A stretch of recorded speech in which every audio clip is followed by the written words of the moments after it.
Welcome to the Board of Selectmen meeting of March 11, 2025. Our agenda states that we're going to have a working session at 6 o'clock, an executive session at 6:45.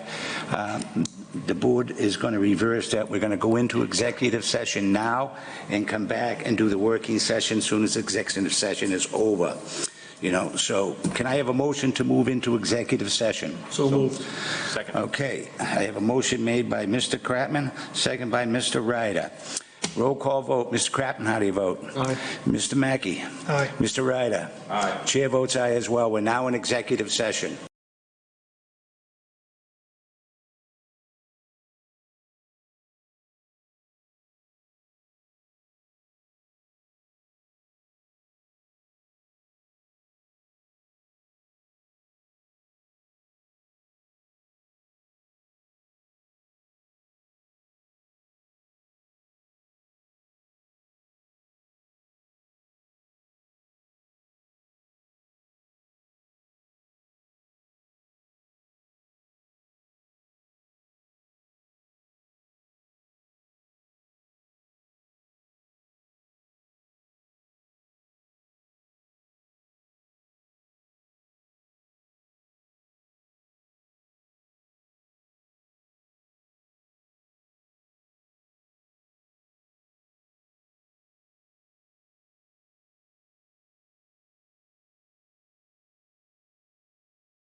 We are now in regular session. I mean, actually, regular session, but this is a working session. So there's not much on the agenda, so why don't we all do the Pledge of Allegiance now and get it out of the way?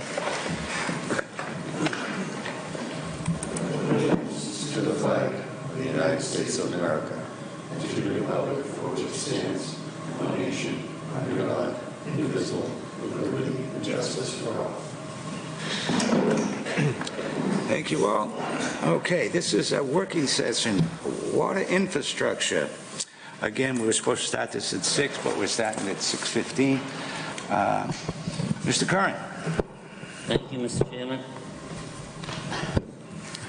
So, DPW Director and myself spent some time going through this, and it was a pretty good exercise, actually, to sit down and go through what level of effort and design goes into these projects, and the number of hours that it takes to do the design and the project management, and also what the cost is and what the impacts are to positions. And so we looked into all those things. Then I looked on the other side and looking at what the impact of the rates would be, looking at the current policy of $5.4 million a year, and how we could try to buffer that impact over time. And then also looking at if you took on a much bigger expanded CIP, capital improvement plan, and how you could finance that. Kevin is going to go through the first part of it, which has to do with mostly the internal costs and the hours. And you were able to get in there okay? No, it's not coming up. All right, we'll get Brian in here then. Okay. Yeah, if you hit that thing.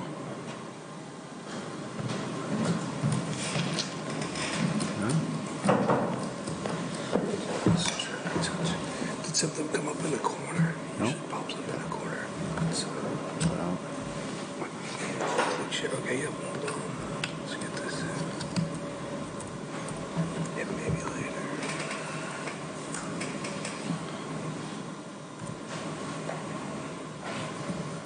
So while he's doing that, I'm going to try to address one piece of it that's sort of outside the presentation. So some of the feedback, or the sense I get of the board, is that everybody's worried about the rate, especially in this current fiscal year and the next fiscal year. So looking at all the information, it's this year, FY26, the one we're going into, and FY27 are the most challenging in terms of the impact of the rate. And they are for two reasons. One is you're taking on the debt, the $5.4 million this year, last year, and next year.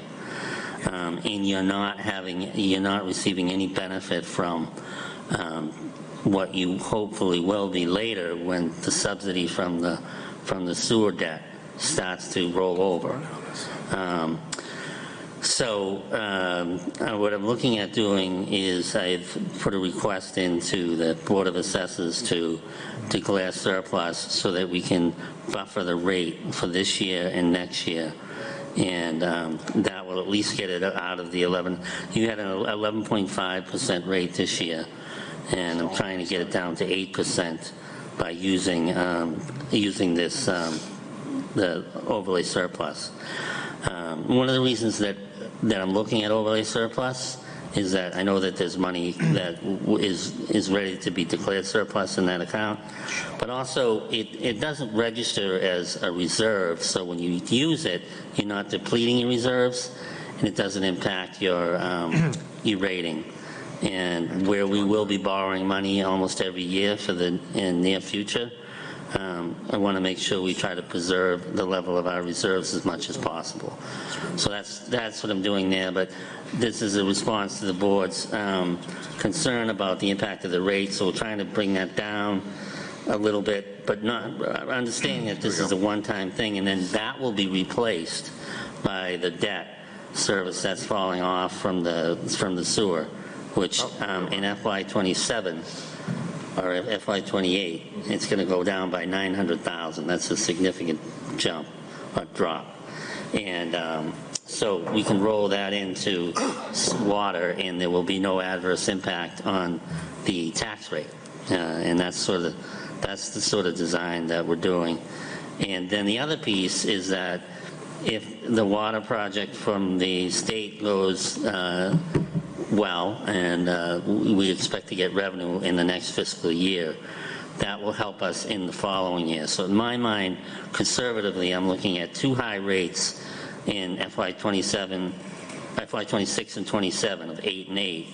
But if things work out, it could be 8 and 4 or 8 and 3, based on that revenue that might come in from those accounts. So just thought I'd just sort of bump that in because it's sort of separate from the presentation itself. And then I'll let Kevin. You all set, Kevin?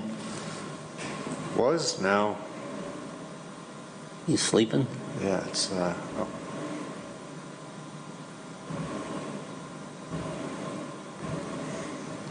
Seems like that isn't a great connection or something, because when you moved it, it came back on. Yeah. I'd say it was up on the little screen. Yeah. Yeah, it was up there for a very short period. Yeah. I mean, can you go direct to the HDMI cable? I don't know. Let's see. Brian's. Want to try it on yours, John, or? Yeah, I guess we try it on mine. Mine's up, so.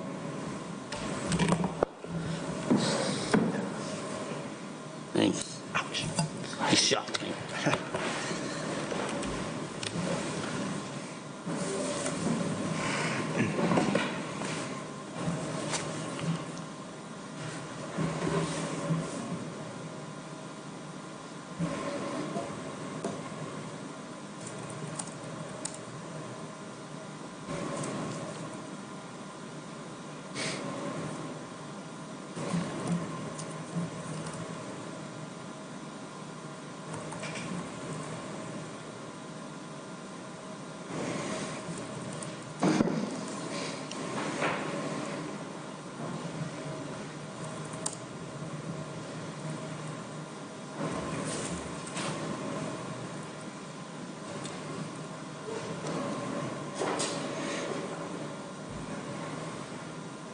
Hey.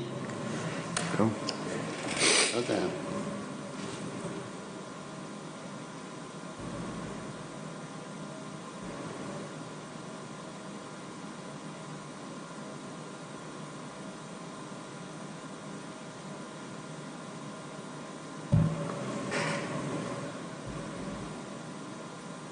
Should actually be.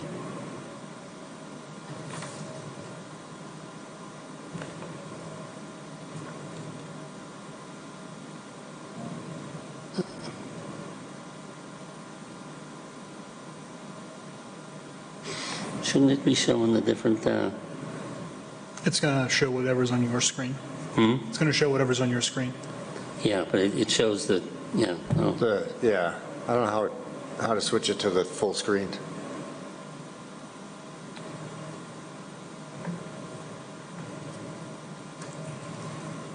Presentation mode, I think. I think he's got it up now. There you Oh, go. there we go. There you go. all right, here we go. All right. All right. All right, you want to take it away, Kevin? Great. Good evening. So, as John said, we're going to talk about the capital plan for water.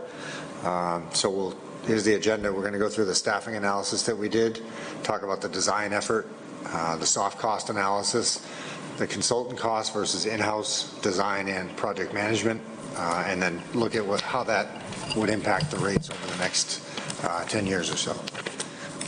So if we go to the next slide.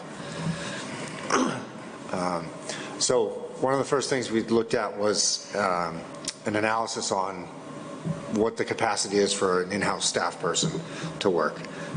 So when you look at it, you've got 40 hours a week. You've got 52.2 weeks a year, which gives you a possible 2,088 working hours per staff member a year. Then you have to take out the 13 holidays, the 3 weeks vacation, the 3 weeks sick time, the 3 personal days, and then that gives you a balance of 1,720 hours per staff member per year.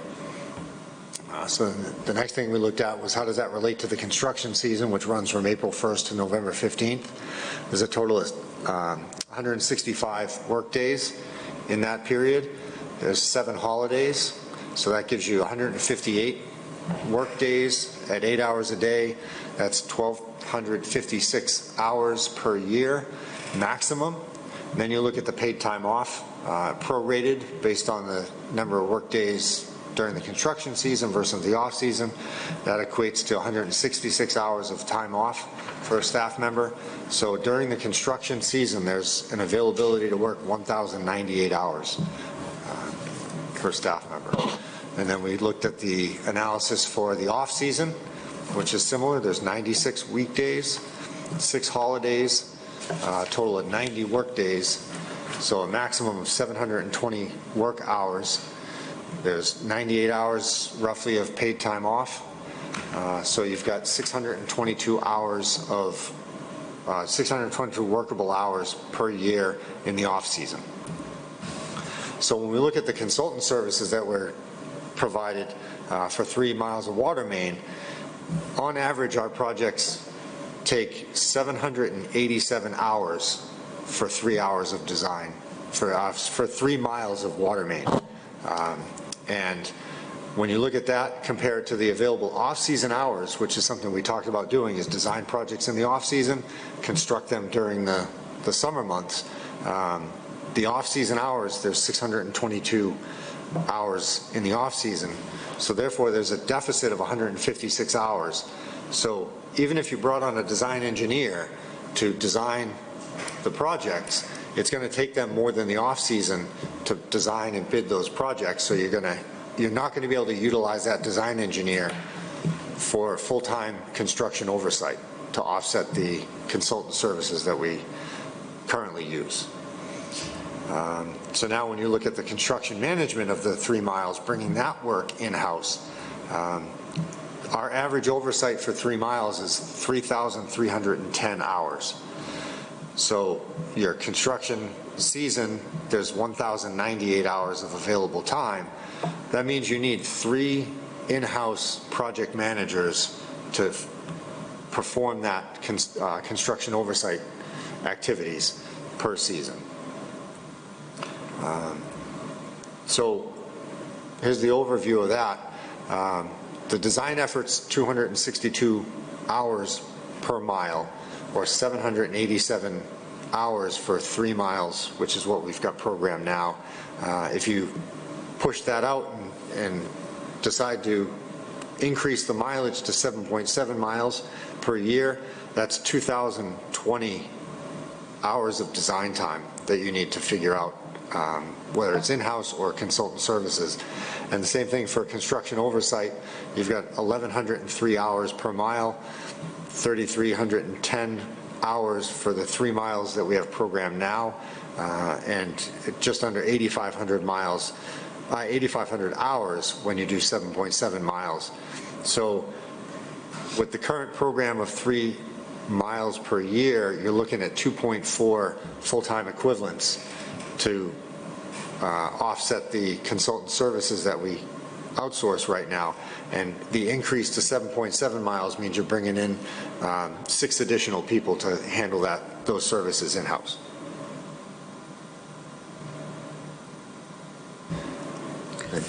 Okay, so that's all the man hours, people hours that are necessary to do it, and what the limitations and constrictions are. So then we were looking at the soft cost analysis, and what is circled down below is what the consultant cost is for soft costs. So the 3 areas: survey, design, and construction oversight. So the design is $93,000, the survey is $42,000, and the construction oversight's the biggest piece, which is $371,000, for a total of about $507,000 for the soft costs for design and construction management. So in the rule of thumb, basically is 7 to 10% for design, and soft costs, and, you know, so when you think of these as $5 million projects, that 507 seems to make sense, that it's right in that wheelhouse of 7 to 10%. And so these numbers were calculated by Kevin using the actual costs, and I have the sheets here, I'll pass them out so that you can look at them, but they have costs of each one of the jobs we've done all the way back to 2016, and he developed an average so he could calculate what that was based on cost per mile, and then multiplying that by 3 miles. Then looking at the table up top, the current wage schedule for a grade 9, step 10 designer is $101,000, but then when you add in health and dental and life insurance and the Medicare tax, you're up to about $126,000 is what that cost is. And from everything we can see, it doesn't really make sense to do the survey costs in-house. So $42,000 is just carried. So as for a designer at 126 plus the 42 is a total of 168. If you were to just use one of our in-house designers for that purpose, or just seeing, you know, what we pay them now.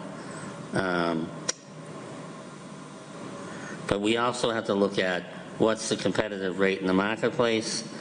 So Kevin did some research on that, looking at what our consultants are paying and also what's out on Indeed, and came up with an average of about $129,000 is the average salary for a design engineer. And so looking at where we are, we're at 101, and the salary he came up with is about 129. So we'd have to adjust to be competitive for that salary range. We did the same type of analysis for the project managers, and that came out to be about 187,000. So that's 129 and 87,000. But then keep in mind that when you bump up those two, when you do that, then what will happen is it's going to have a cascading impact on positions that are, you know, just above or below that. And in this case, that would be the town engineer and I think the assistant DPW director. So you might have to bump those positions as well, because you now you change, you might be making incompatibilities with employees. So this table here, several tables, actually shows you all of the costs that would go into to that, which is, this is based on 3 miles at 5.4 million. And so you can see the 129 is the cost of the design engineer, and then the all-in cost for the project manager is 110. You see it's based on $87,000 base. And and then also the salary upgrades for those other positions is about $40,000 that you have to carry. So your total investment is $540,000 for those positions, and then comparing that to the consultant cost, which was in a previous slide, it was about $507,000. So actually it's a loss of about $33,000 based on that piece of it. So, but if you look at the slide that I showed you earlier, which showed you that construction oversight cost is $371,000, that's a big piece. So we were like, well, maybe if you just focused on that and you did 3 construction managers, and that would be $371,000. And the in-house staff would be $332, and you would save a little money there if you just did the construction managers, but savings is not that big, but it is still a savings. Then bumping up to a full investment of $13.86 million, you know, the numbers are the same, except that you're multiplying everything by 6 for the project managers, and there isn't really a savings on either scenario that way, because you're putting on so much more staff. But keep in mind that this $13.86 million would be, I would suggest you do that at 20 years, a 20-year note, because because you're taking on so much debt. So what does that do to the rates? So this is a little bit of what I was alluding to earlier, is that on the left is kind of the plan you're already on, which is, as I had mentioned, if we buffer the rate with some of the overlay surplus, for year 1 and year 2, which is 26 and 27, you could make that rate could be 8% in the first year, hopefully lower, but just to be conservative, I'm saying 8 and 8, but it could be 8 and 3 if things go well with the state project. And then you're into 3%. You could probably maintain a 3% increase over the next 10 years. And there's a bump. You can see that bump where it goes up. That's 4%. And the reason it goes up at that point is because there's a period where the debt goes down from FY27 for the next 3 years. It goes down like almost $1 million a year. So you're really taking advantage of that with that 3% rate in those years from FY28 to FY30. But then the debt starts to go down only by like 50,000 or so or smaller. And then it goes away completely, and then it's completely all transferred over to water as opposed to wastewater. So that's why you have to bump it up a little bit in those out years to 4%. Now, if that money comes in with the state, and then I would suspect that you could probably have a better shot at maintaining 3% in those out years. Then over to the right, if you're looking at the 13.86 million, then that's 7.7 miles of pipe a year, and that would be, you would have to do that at 20-year notes, and you could, the rate in the beginning would still be high because these first few years are difficult because you don't have that sewer subsidy in there. So there's 10% in the years 1 and 2, which is 26 and 27. It would drop down, but it wouldn't drop down to 3 or 4%. You'd be looking at about a 6% bump a year in order to maintain 13.86 million of investment each year, and that would expedite that schedule to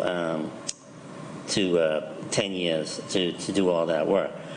So all that being said, I think the takeaways from all this analysis are a couple of things. One is that I think that it still makes sense to hire personnel, because even though it isn't a dollar for dollar savings by taking all the work in-house, you do have savings when you have somebody, your staff that's overseeing the project and that's dedicated to the project, that they're your watchdog. Now, Kevin and Andrew can't be the watchdog, at least not full-time, because they got other things to do.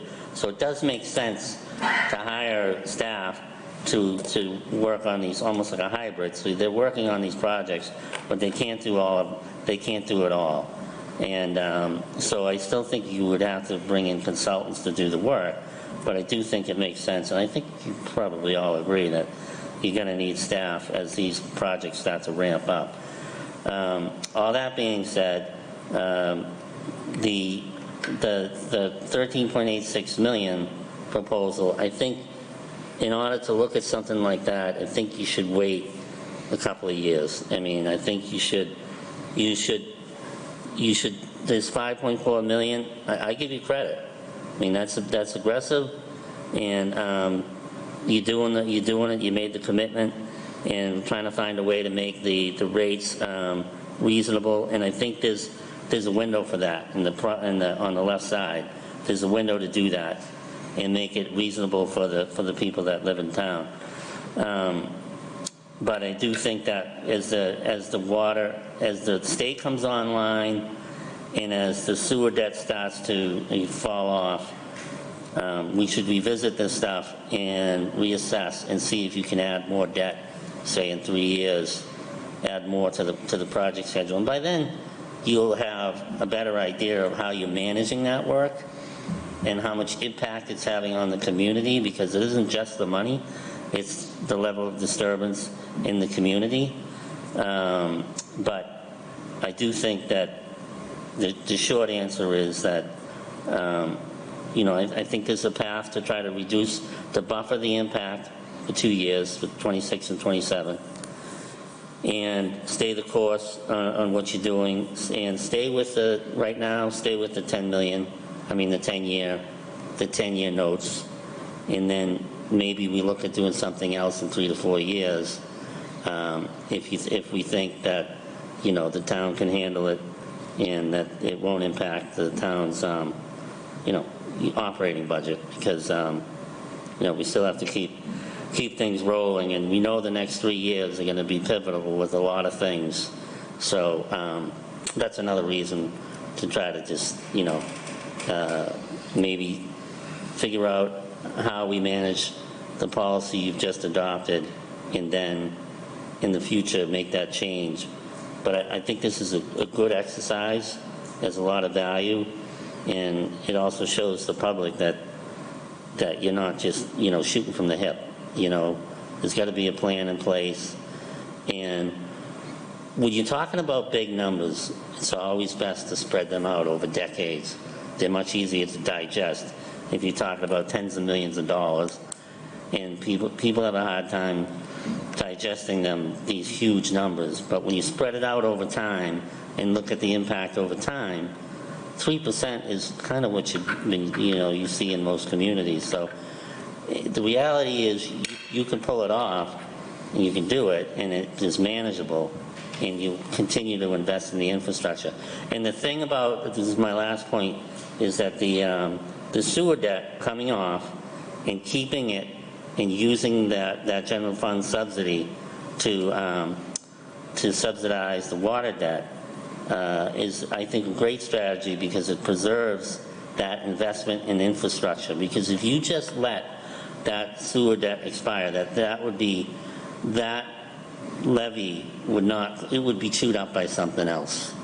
This way, you're preserving it and forcing it into an infrastructure investment, which I think is critical for your community. And so that's my analysis. And Kevin did a great job. He did a lot of work on this, and it's kind of interesting. So thank you for everything you've done. Thank you, Mr. Curran. It all comes down to what the community wants. Want clean water? They don't want water breaks? Is there any grants that are available, maybe not now, but maybe in the future, that this new hire that comes on can look into? I'm not saying we're going to get a grant for 2026, but you might get a grant for 2030. So we always keep our eye on what grants are available. Right now, there's grants for lead service. Unfortunately, there's no grants available for just aging pipe. But we keep on top of that, not just for water, but we keep on top of it for everything, for sewer, for transportation, stormwater. Yeah, so we're always looking for grants when they're available. Okay, thank you. We'll start with Mr. Ryder. Thank you, Mr. Chair. Thanks, Mr. Hardeman. I appreciate you putting this together. I definitely want to digest this. A couple, key items that, I won't hop on a little bit too much. I think, there could be some other savings in there. I don't necessarily know about the salary upgrades. I understand it because of the union contracts. I don't know everything, but I think you could potentially get around that, but it's only a small savings. It really is not a huge savings, about $40,000. I think, with having, whether you call it an inspector, construction inspector, on-site engineer, whatever you want to call them, I think you have those three bodies, 1, 2, 3 bodies. If you start out with one, you have them on the DPW staff. So you're able to use those individuals in other capacity outside of that window. So I think about 1,000 hours, 1,070 hours, you'll have them in the off-season time. If you're successful in grabbing a junior engineer out of college, understanding it's going to be a stepping stone for them, but we're better to use their trade that they're coming out of college. I think that's going to be big for you. So even if you get them for a year, in those off seasons, you can have them pulling data together, pulling whether you're some of the in-house survey work. You might be able to cut down on some of that actual survey work if you can, get easements, if you can road layouts and have that all that data streamlined. You might be able to cut down on some of that cost by using some of those new in-house staff. I think, again, I think you'll get creative on once you have them in the system and being able to use those staff. I think that'll be beneficial to the town and beneficial in the overall construction. I think this, having done these myself, it's a great exercise because it puts you in touch of what today's costs are in the market. So that's helpful. Again, I appreciate that. If you could send this to us, that'd be great. I'd like to dive into a little further. The next question is for you, Mr. Curran. I know you and I sat down and we went over a lot of numbers, and I appreciate you getting that number down. I would love to be able to try and get that number lower than 8%, and as you and I talked, is there the potential to, in current retained earnings, we're about 1.8 million, if I'm correct. Is there a potential of using some of those retained earnings to get that rate down? Instead of an 8%, a 6%, and is it possible? And again, I had the panic calls, 10.5%, 11%. Oh my God, what's going on? I can't afford my water bill now. And I said the same thing to them. I completely understand. I have a family of 5. I know what the water bills are, and I'm working with the town manager on how we can get that down. If we could get that down to 6, I think that'd be a much more palatable increase. But I do like the, as you and I discussed, using that excess levy capacity that was used for sewer, using it for infrastructure, because that's hitting everyone. That hits every single resident in this town. You're not increasing their taxes. It's staying the same, but also it's solving an issue that everyone knows we have. And I agree 100%. If we don't capture it here for infrastructure, it's going to be scooped up by whether there's a budget shortfall at the schools or there's something in facilities, an HVAC unit or something. Those items get grabbed quick. And I think the board's made investments, past board and this board, investments in taking care of our water infrastructure. So as that sewer debt comes off, we're able to capture that and bring that over to the water side and offset those rate increases. And then when we get to the sewer debt itself, that 50% of sewer debt, and that's something that we talked about, the residents are expecting to see some sort of relief. And you've seen the 2%. So I think that's manageable. But if we could get that, if we could use some of that retained earnings to get that down to 6%, or if you could show us what a percentage of the retained earnings would get us to 7%, how much would it cost to get to 6% out of the retained earnings, then this board is, I think we're at I think retained earnings in FY26, you're roughly around 1.8 million. Yeah, right, yeah. So a little less than it'd that. be interesting to see what that number is to get, for 1% interest, 1% rate increase, what does that cost? What's the value?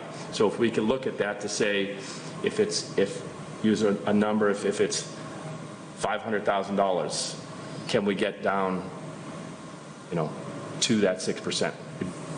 I'd like to see it at 6%, but I'm just one vote. But again, I appreciate you, after you and I met, I know you had a lot of work here, so again, I appreciate it. I know it's a lot of work, and I think hiring some of the internal staff on your, whatever you want to come up with for a construction inspectors on site, I would highly suggest call it some sort of engineer, because kids coming out of college with an engineering degree do not want to be an inspector. If they have that engineer in there, it just carries on with their future goals and plans. So I think you'll be successful. Maybe grab a kid that's coming, some internships, and once you have them, when they graduate college, being able to come to work for a town or municipality and get a couple, 3 years of experience is huge. And maybe we're lucky and we get one to stay for long term. So again, I appreciate it. Thank you, Mr. Chair. Thank you, John and Kevin. Nice job. Mr. Mackey. Thank you, Mr. Chairman. Kevin, welcome back. Thank you for all the work on this. Glad to see we were able to model out some of those options that were discussed. Mr. Curran, thank you for the work on this. If we can go back to that slide that showed the 5.4 that we are currently doing. Okay, this one, perfect, thank you. So my big concern, and this has been my concern for a while, I was elated when the board agreed to go to 5.4 on a previous board. Can you go down to for me, John? Which one? 2 slides on slide 14. Okay, yeah. Thank you. So when we got to the 5.4, it was a huge win because, again, more than half at that time of our water conduit needed to be replaced past its end of life. The reason that I have been pushing so hard for us to look at a 10-year plan is the 5.4 million is a 27, 28-year plan for us to solve this. That's 27 or 28 years for us to solve water conduit that is already past its end of useful life. Now, the 10-year, we still have a similar problem, but I think if we can apply the similar theory to what Mr. Ryder proposed, and I would also like to see that number of what does each point cost us. But if the one on the left here for that 5.4 ends in 2036, when the project will not be completed. The one on the right is only 1 or 2 years off. We got quite a bit of ways to go still in resolving this on the left-hand side. On the right, it's a little different. Now, if we're looking at a 8% to achieve the 5.4 and then a 10% to start on the 13, now granted those numbers are still a few points higher across the board. Again, going back to Mr. Ryder's point, I would like to know what each of those points costs, and so we have we can solve for that variable and see what we need to do. But if it was 2% and we were talking, 3% to 5% as opposed to 8% to 10%, I think it would be far more palatable.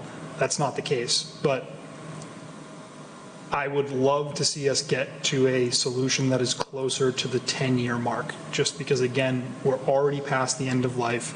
We have the water main breaks. We have the fibrosis that's causing all of that rust-colored water, et cetera.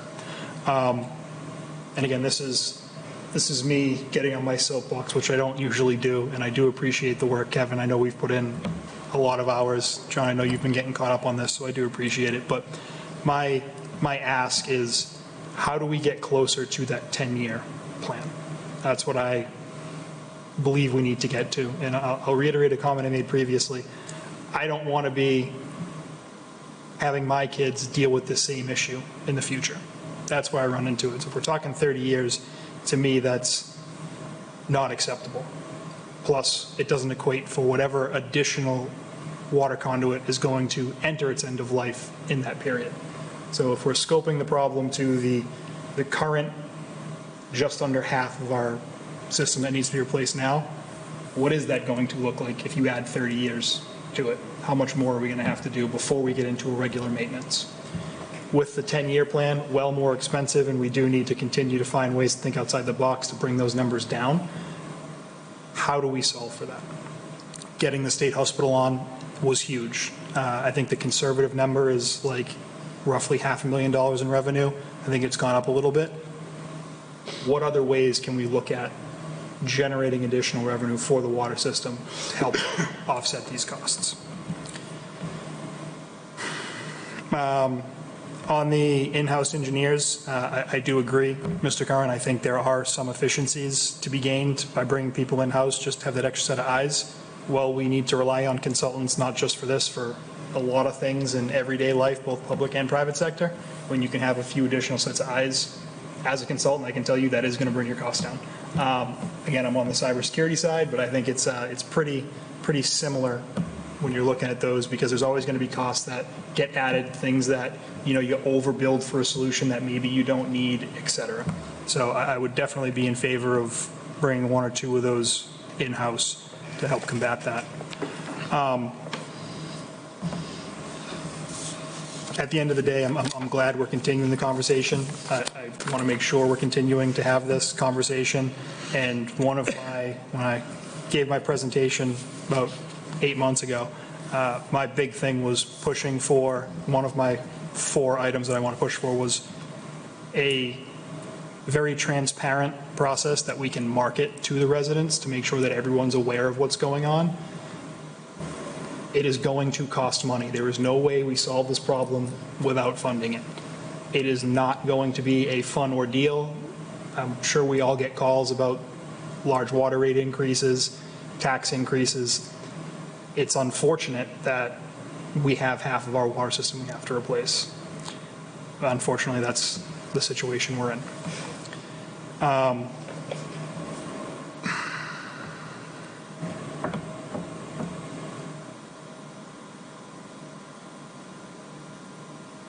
Yeah, I think that's all the major points. Appreciate the effort. I do want us to continue this conversation, but again, I would like to see us get somewhere closer to that right-hand side if we can bring those numbers down and look at additional creative ways to fund this. Thank you. Thank you again for the effort, gentlemen. Thank you, Mr. Chair. Thank you, Mr. Mackey. Mr. Kratman. I appreciate everybody's effort on this. We've been talking about this a long time. My number one concern is that we've been talking about this for well over a decade, longer, 20 years, as long as, this sewer debt's been on everybody's budget, and when we're looking at the rates, we're paying more than most communities surrounding us. And that's really what it comes down to. Yes, we have improvements we need to make, yes, we have problems, but we're paying more than surrounding communities. We have brown water and we have breaks. That's just not acceptable to the residents. So this board and you have to find a way to fix it.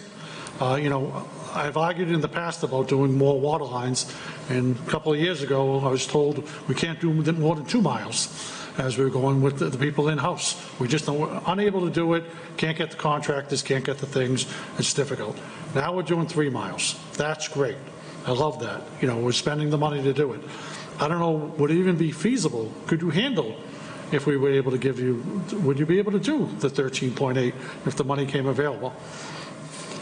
Obviously, we need additional staff to support that work. And then really the big concern is, what are the impacts across town? Yeah. When you look at a map of the AC and the cast iron, they're not in any 1 or 2 regions. They're spread across town. So it is going to affect every road in town when we go through this project. And that's why I like Mr. Curran's suggestion of, we have 2 difficult years in front of us. Let's see if, continue this conversation. I don't want to see us go to try to push something and just, it's not only, every time we replace a water main, it causes pressure in someplace else. We always have bursts someplace else. But not only that, it's once you get done, you have to pave that road. And then drainage, and we're working through those issues. So if you're going from project to project to project to project, how quickly are we getting these roads repaved? How quickly are we correcting the drainage? There's a lot of variables that we're doing, and bringing on help. That's why I've been arguing about bringing these people on. Yes, we need consultants. I would like to have a little bit of discussion of how we're posting these jobs, because I understand we probably post it regularly, you know, who's willing to take this. But if we have something that we know is a 5 or 10-year job, or, I mean, we always want to get the best rates and see what's going on, but maybe we look at that and see if we can post something competitively, maybe on a, I mean, are we doing it on a year-by-year basis? Are we doing it on a 3-year or 5-year? Like, how are we bidding these water main projects? So most of the work is done on a project-by-project basis. Yeah. Right, we typically don't bring in, you know, a consultant for a 1-year contract. Yeah. Because it doesn't make sense, because we're not sure. Yeah. You know, and most of the projects are 1-year projects anyway. Yeah. So we have a handful of consultants that we work with all the time. We periodically go out and get proposals from multiple consultants on the same project to compare prices.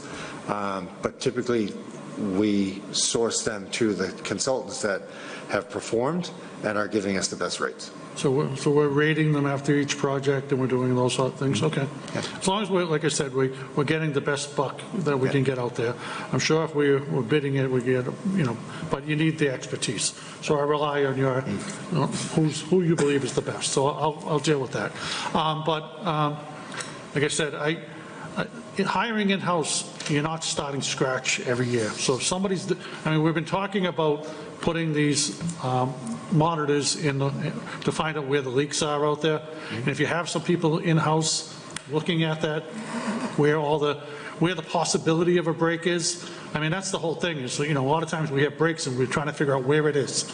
So you're making a concerted effort to try to figure out where they may come next. Having some people in-house, and then when you're designing, they can look at what we have, what it's made out of, start looking over the whole infrastructure, and then they can work with the consultants, and maybe what we may think we may need to do, all of a sudden we have a burst, we shift it. But you have that expertise already in-house, and you already have somebody working on it. I think that's invaluable than planning something, hiring a consultant, and then totally shifting gears, and then you're going to pay them again. Where if you have somebody in-house, you could possibly, you know, have them looking at the overall, you know, what we have for infrastructure in the town. And, you know, maybe somebody, one person dedicated to looking at where we have and, you know, try to figure out where the best things are. Because you have to take so much into consideration, like how you're going to impact residents, how you're going to impact businesses, you know, and what's going to happen, you know, when we do that, if we replace one weak section, are there other weak sections around that all of a sudden going to be burst as soon as we repair it? Because that seems what happens all the time. You fix one section, it becomes the strong point, now that's pushing more water to the weaker points and they burst.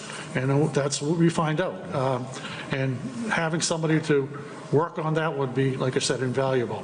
I think having these new in-house people as well, you know, maybe you can get some summer interns from UMass Lowell, things like that. I would love that if you could get a couple of people from your office and work with John and maybe go over to the job fairs and work with them and have, like, we're looking for in-house people and going over there when they're doing it. I know MassDOT does it. They go around to all the engineering schools. I don't know if we do it at all. But that's a great place to try to recruit, bring them over. UMass Lowell is right up the street, and a lot of those kids all go to work for the state. And once they get their fingers in the mix, they like it, they find their niche, and then they tend to stay. So if you can grab some kids to come over, that'd be awesome. Like I said, but my biggest concern is we've been telling residents that, you know, the sewer debt's coming off. And, you know, and then eventually other towns are going to be paying as much as us. And, you know, I understand that we have this much to do, but it's just trying to do it. I don't want to put it off for 20 years either. But I also don't want to, like, cripple the town to do it so future generations benefit from it. We have a lot of seniors in this community, and I don't want to bankrupt the seniors to gain for the future. It's a fine line of what you do. And I just want to make sure that we're not, like I said, handling, you know, 10, 11% increases is just, they can't handle it. that simply can't handle that kind of increase. And bringing it down, we're looking at 3% rates. So if we're able to, the next couple of years, look at this and then inch it up and we do a little bit more the next year, go to 4%, something like that, something that's sustainable over the long run to do it and lower those years down to, I'd love to come down to 10 years too, but I also don't want to have people move out of the community because they can't afford to pay their bills. So it's a fine line. I know we have to fix it. I'm not trying to put it off to future dates, but I also don't want to like have residents screaming at us that I can't afford to pay this. And that's the fine line. There's a cost associated with it, and the only way to do it is raise taxes. And the taxes that we're charging right now, you can say it in fees or whatever it is, you're raising taxes.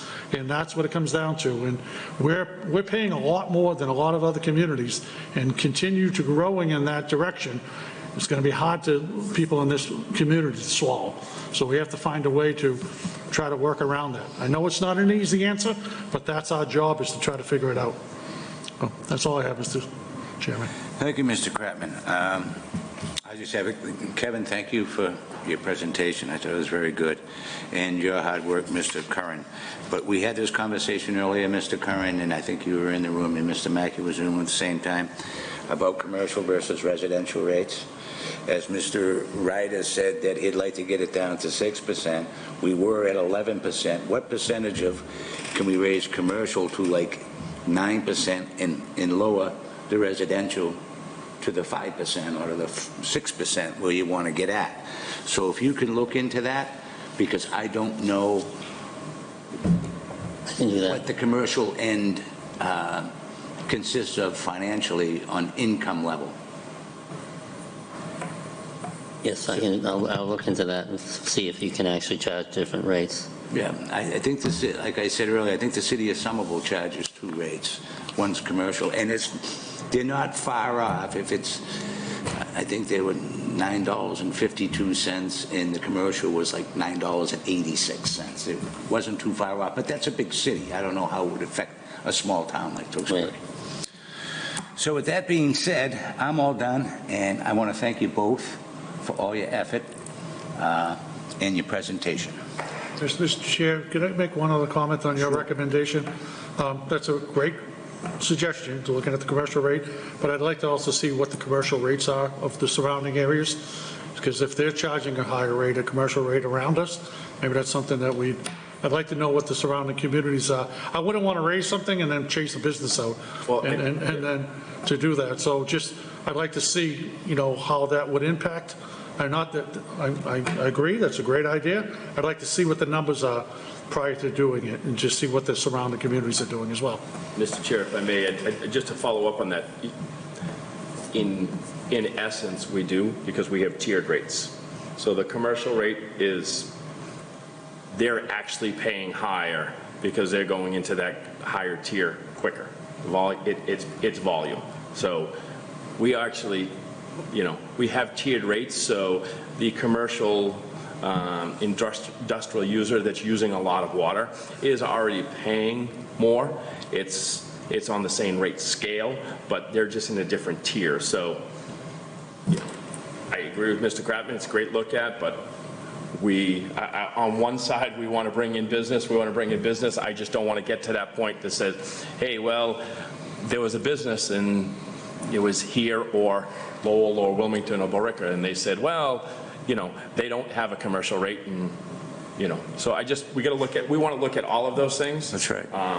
To get there. And then one last thing through you, Mr. Chair, to Mr. Curran. I noticed you're over there typing away on some of your, and I saw the 6%. So if you could, you're roughly using, it looks about 413,000 per interest that you'd take out of in rate increase, roughly 400,000 you'd pull out of retained earnings to. So I'm actually using that number, trying to stay within the overlay surplus number. Okay. So it's 800,000 that I'm splitting between 2 years. Okay. So if I can split it differently. Okay. But my concern is you know, the state money is not, I hate to use that because of the uncertainty of it. Sure, without an actual, But if it comes in, we're in pretty good forecasting- shape. Yeah, without, But- you know, you're basing it on a forecast instead of actual factual numbers, real data. Again, Which all of this is. I could take some out of retained earnings year one, year two, you know, FY '27, we actually see a trend of revenue coming from the state hospital. We may be able to adjust that to get it to that 6%, but if we could pull some out of retained earnings year one this year to get it to the 6, and then use those numbers as, you know, forecasting and actual data that, based on usage, might be able to get us that and not use retained earnings for that year, so.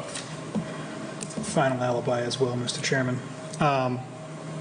Mr. Carn, I know we've had some discussions in the past, and we don't have to dig into this now because I think we're ready to put a pin in it, but I would like to have further discussion and potentially look at modeling out creation of a debt stabilization fund separate from our existing stabilization fund meant just for the servicing of debts.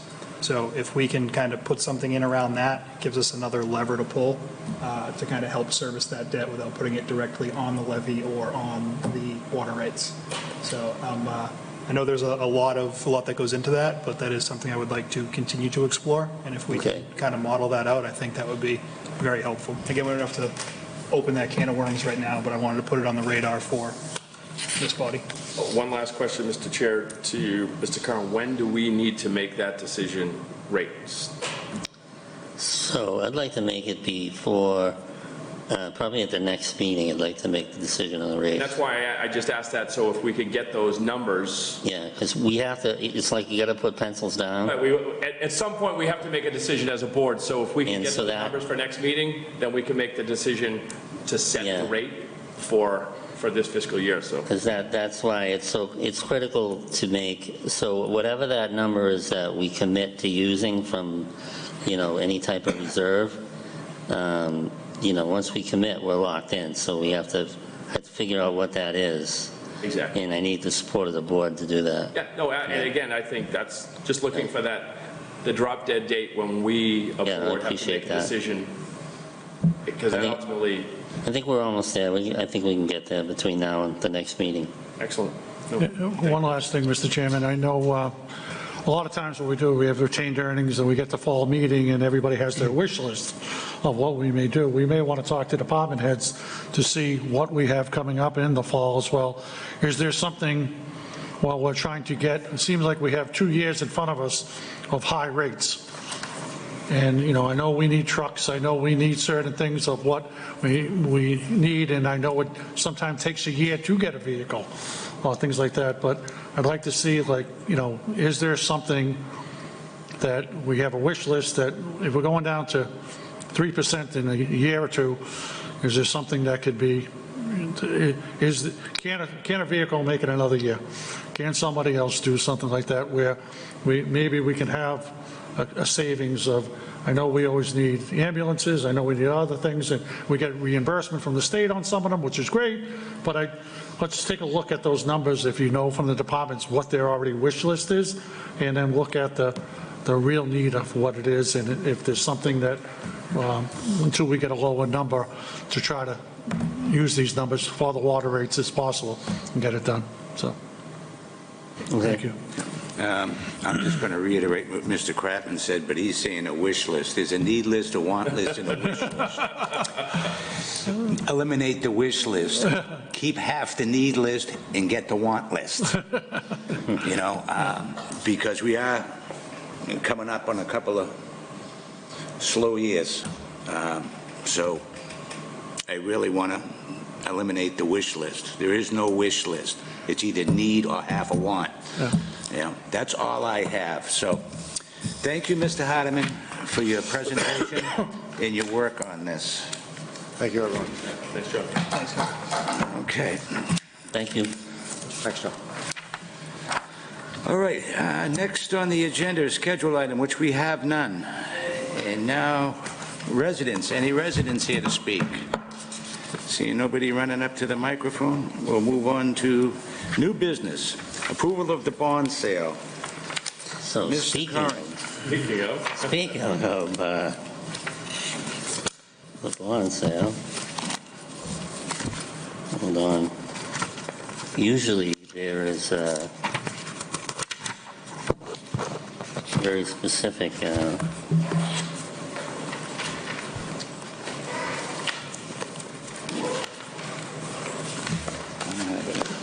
so I have all the documents here that need to be signed by the board. Thank you, Kevin. Right, everyone. Thanks, Kevin.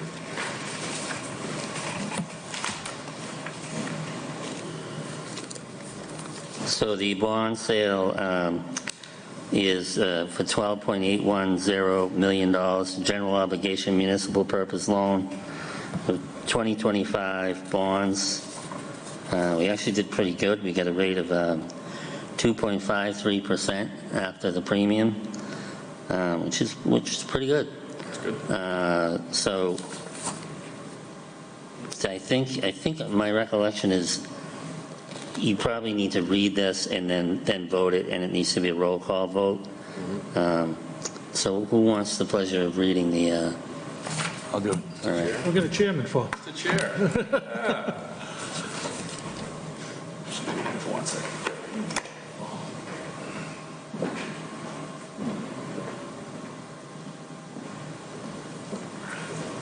Okay, here it is. I knew there was something missing in there.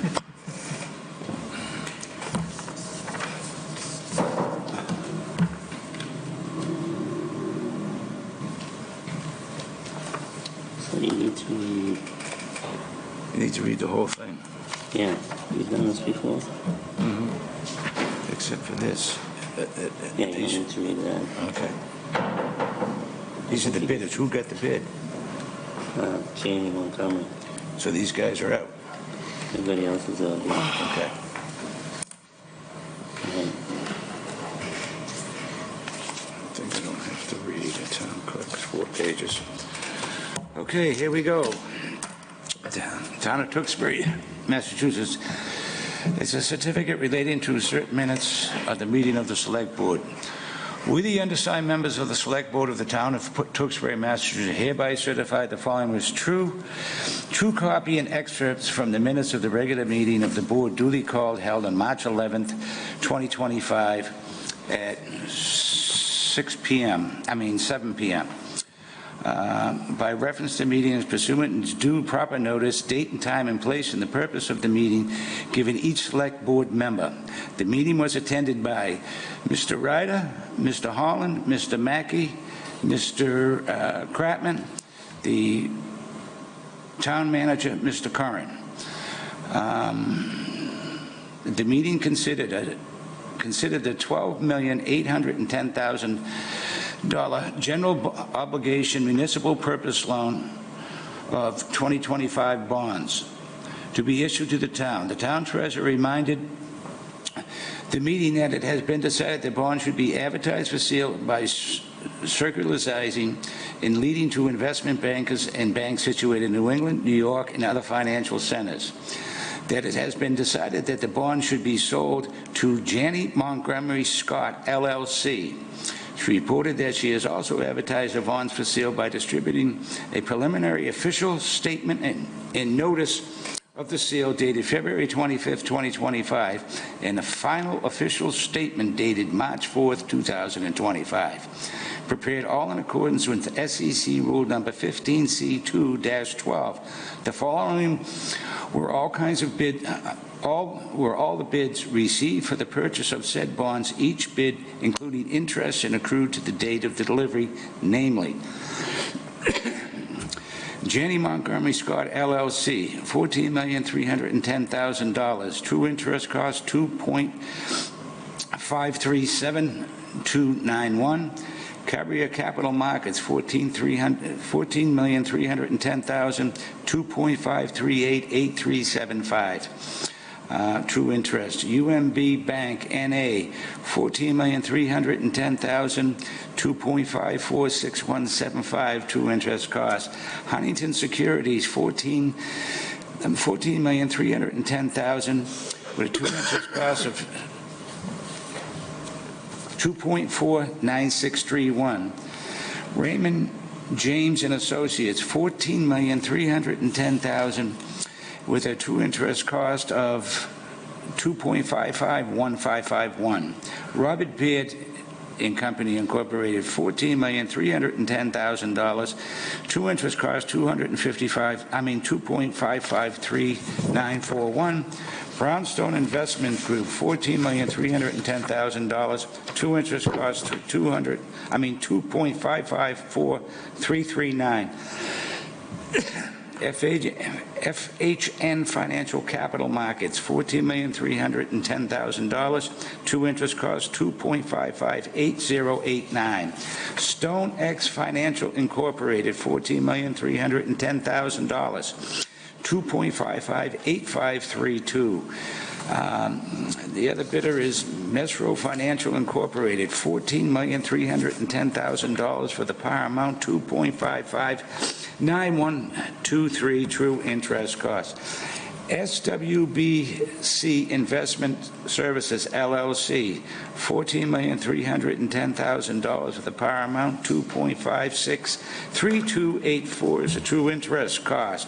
SWBC Investment Services, LLC, $14,310,000 for par amount, 2.53284 is the true interest cost.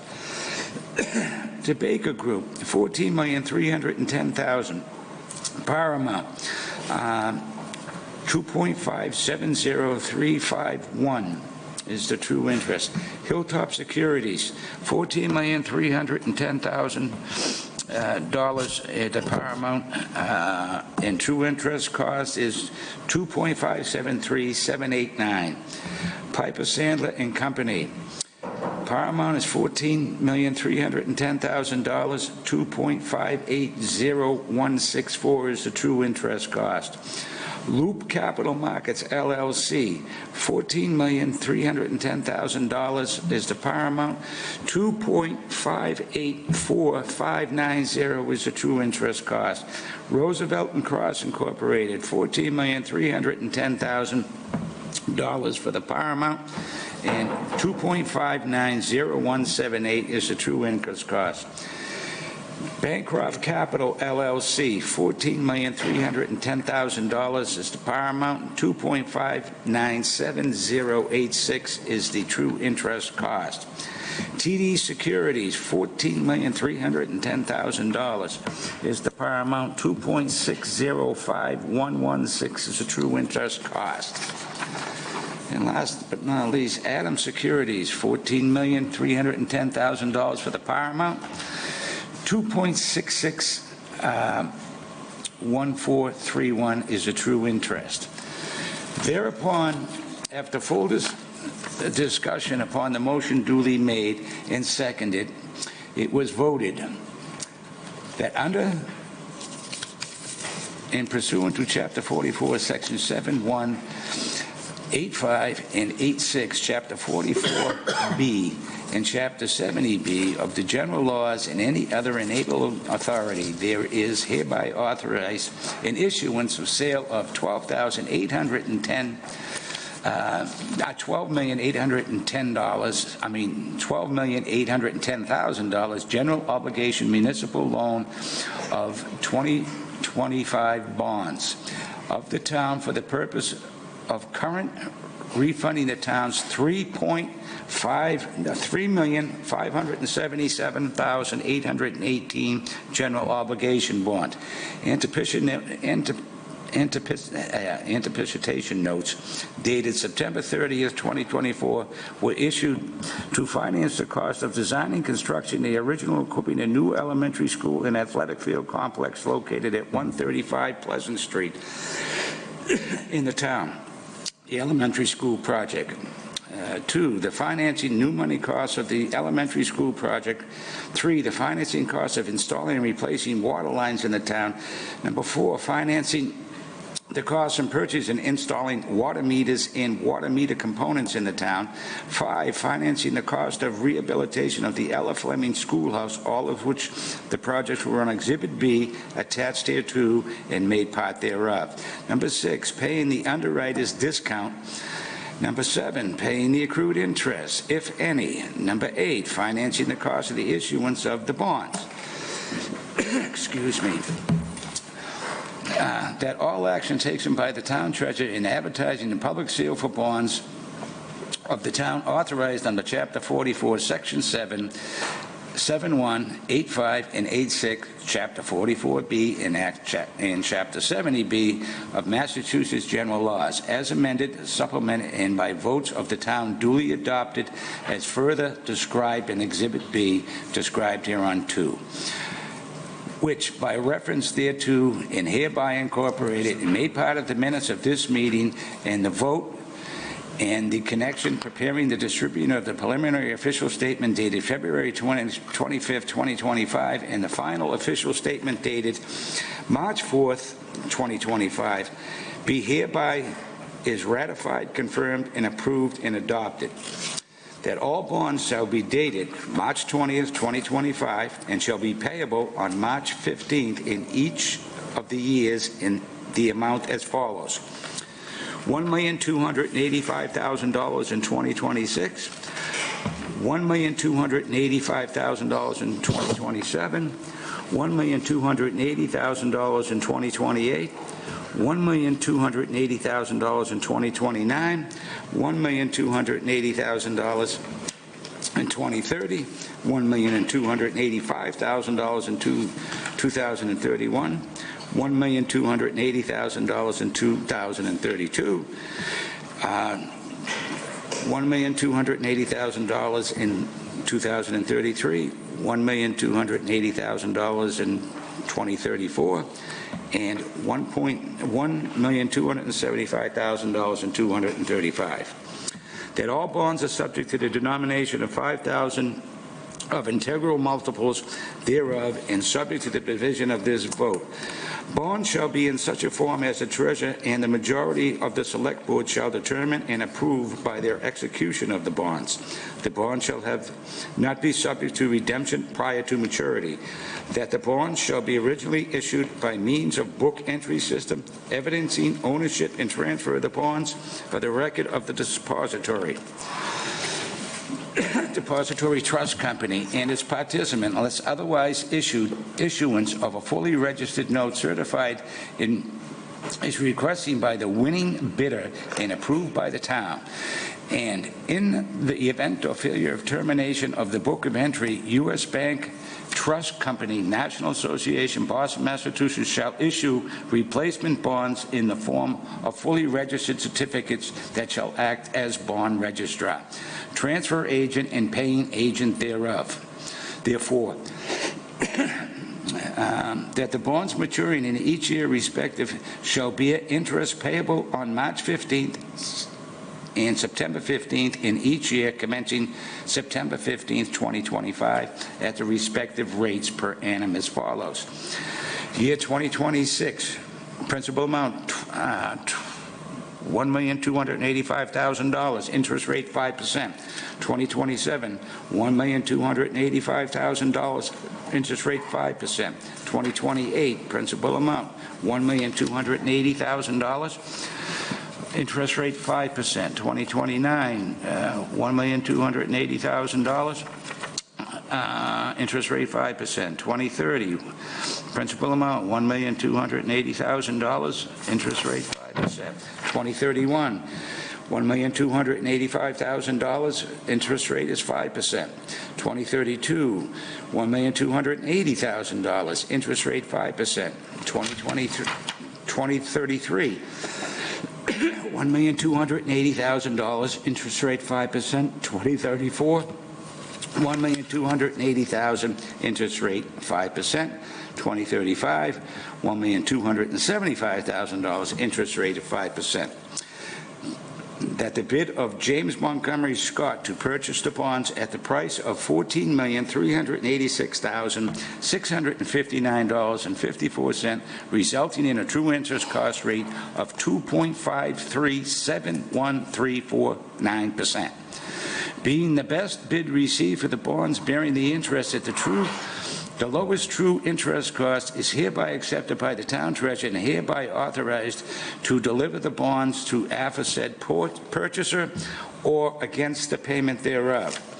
The treasurer, that the treasurer be and hereby is authorized to execute and deliver continuing disclosure certificates generally described as described by the official statement relating to the bonds and to incorporate by reference thereto in bonds such certificate, both in such a form that the signatories may approve by their execution thereof, and the obligation of the town contains in such a continuing disclosure certificate is hereby approved and confirmed, and that the bonds to be issued pursuant to the vote may be secured by insurance or by a letter or lines of credit and other credit facilities in accordance with the provisions in Chapter 44, Section 22C of the general law, as the treasurer or finance director as appropriate shall determine, and the select board and the treasurer and the town clerk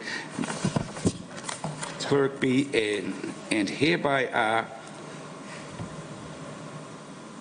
and each of them severally is authorized to contract and purchase, if necessary, any policy of the municipal bond insurance with respect to the bonds, and each such officer shall take all such actions and execute and deliver such certificate, receipts, and other documents that may be determined by them or any of them to be necessary and convenient and carry into the effect the provisions of the foregoing vote. We hereby certify that the foregoing is a true copy of the vote adopted at this meeting and appearing in the minutes thereof, that the meeting was open to the public, that the notice stating the date, time, and place and purpose of the meeting was filed with the town clerk of the town of Tewksbury, and copy thereof was posted in the town clerk's office and the principal official bulletin board of the town at least 48 hours, including Saturdays but not Sundays and legal holidays, prior to the time of the meeting and remain so posted at the time of the meeting, so that no deliberations or discussions or decisions in connections with the vote were taken in executive session. And that official record of the meeting was made available to the public promptly and will remain available to the public, all in accordance with Chapter 39, Section 23, General Laws as amended, the open meeting law. And that is it. Okay, now, one more. We further certify that 4 members of the Select Board were present and voting throughout the meeting, and the aforesaid vote has not been in any respect amended or rescinded, but still remains in full force and the effect as of the date hereof. That's it. That's the motion. So moved. I have. Can you repeat that, can you repeat that one more time for us? No. Okay, so we have a motion. Who made the motion? Mr. Mackey made the motion. Mr. Ryder, second the motion. It's a roll call vote. Mr. Kratman, how do you vote? Aye. Mr. Mackey, how do you vote? Aye. Mr. Ryder, how do you vote? Aye. And chair votes aye as well. So that's unanimous, 4-0. So while you were busy making the motion, everybody else already signed everything, so it's all on you now. Chair? Yeah. Okay, so we got that done. Town manager report. What do we have, Mr. Curran? Okay, so Soldier On, the building commissioner conducted a walkthrough on Wednesday, the 5th, with some minor outstanding items. I believe that since I wrote this, I think they've got their certificate of occupancy. Furnishings are being scheduled to be done, and I think that place that will be occupied soon. Smith Cannabis, 11695 Shawseen Street, Staff conducted a construction status meeting with the business owners and their contractors on the 5th. The owners are working to obtain a temporary occupancy permit to satisfy the final requirements of the license process with the Cannabis Control Commission. Outstanding items include vinyl sewer infrastructure installation, water meter installation, fire alarm testing, permanent power installation, and binder pavement. All work is ongoing, targeted for completion at the end of the month. Building commissioner and his team and the fire department are in daily communication with the contractor to ensure everything remains on track. Green Communities Grant, the good news, I think I actually said this last time, but received a $125,000 grant pursuant to the weatherization of the heat pump installation project at the South Fire Station. Town will receive $77,884 in utility incentives as well from National Grid. And we expect to receive a notice to proceed in a couple of weeks. YMCA April Vacation Camp. Greater Lowell Y will offer an indoor recreation camp for school vacation week of April 21st to 25th for children ages 7 to 13 at the Tewksbury Recreation Center at 287 Livingston Street. The YMCA will offer a variety of daily activities, including games, indoor sports, and arts and crafts, and more for the kids to enjoy over the school break. There'll be a limited outdoor activities with weather permitting. The camp will run Monday through Friday from 8 a.m. to 4 p.m. There is a 2-day minimum requirement for registration, but families may sign up for 2, 3, 4, or 5-day packages. So if you are interested in that, then go online and go to the recreation department and you'll be able to sign up. Tewksbury Police and Fire Station tours. I went on a tour of both the police station and the fire station, and met many of the rank and file there. It was a very good meeting, and I learned quite a bit about those two buildings and those two projects. I met with Nancy Reed, the town historian, and that was very enriching. And we also made an offer, and she accepted for the chief assessor's position. So I won't say who it is yet, because I think we literally just made the offer, so let her inform her employer first. And then the Finance Committee they've reviewed all DPW, enterprise, town clerk budgets, and then last night they did the school budgets, and next week they're finishing up the budgets and then moving on to the warrant. So that's good. One thing that came out of the last meeting was they wanted to know about parking fines, which are capped at $25, and our parking fines are consistent with the parking fines all around us in surrounding communities. Trahan School, we went over that already. Water CIP analysis, that we went over as well. So that's all I have to report, Mr. Chairman. Mr. Curran, I have a question for you. Did you reach out to the hockey school? I haven't recently. I have reached out to them. They were supposed to get back to me, but I'll reach out to them again, see where they are. Okay, board members, are there other questions for the town manager? I have a couple of questions, Mr. Chairman. I know last night we had planning board meeting and finance committee meetings, but I went on the website trying to find them myself. I was feeling a little tired, so instead of coming down, I went to find them. On the pages, I noticed that not all departments list if it's going to be televised or not, or where it's going to be televised, and channels that switched around. So if there's a way we can work with the clerk's office and telemedia to put out how you, I mean, like last night was the school committee on the finance, and that's a large chunk of our budget. And I think a lot of people have been interested in watching it, and I couldn't find it. You looked on the website, you couldn't Went on find the it? website, it was moved around. I mean, it was, I talked to Brian, it was moved to a different channel, but it doesn't say, you know, Okay. here's the link, here's how you see it, here's what channel it's on, or any of those information. If something gets changed or something gets, but it didn't even have any information on if it was, it doesn't even say if it's televised. So if you look at the meeting things, I mean, like ours always say, going to be televised, but I'd like to see all departments, if they're going to be televised, to say so, and then give some information on how you can find it easily. If I had to search around for it and couldn't find it, I would Yeah. think that a lot of residents are having the same problem.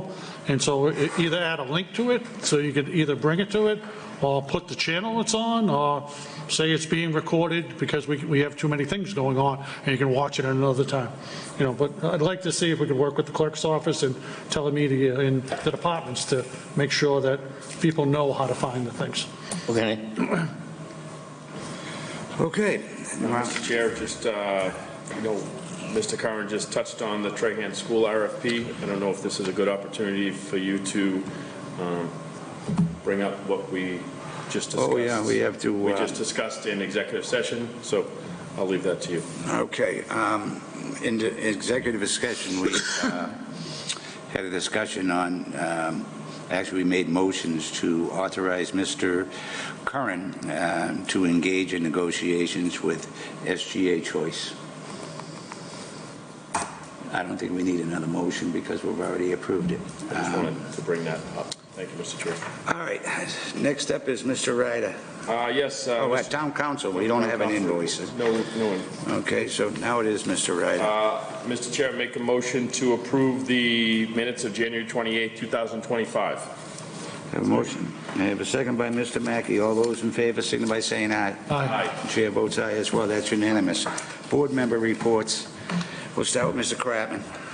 I have no board member reports. We don't meet to the end of the month. Mr. Mackey. Thank you, Mr. Chairman. Mr. Ryder, looks like it's my turn. There you go. So Mr. Ryder and myself have a meeting of the School Long Range Planning Committee tomorrow night, and we'll have an update following that meeting.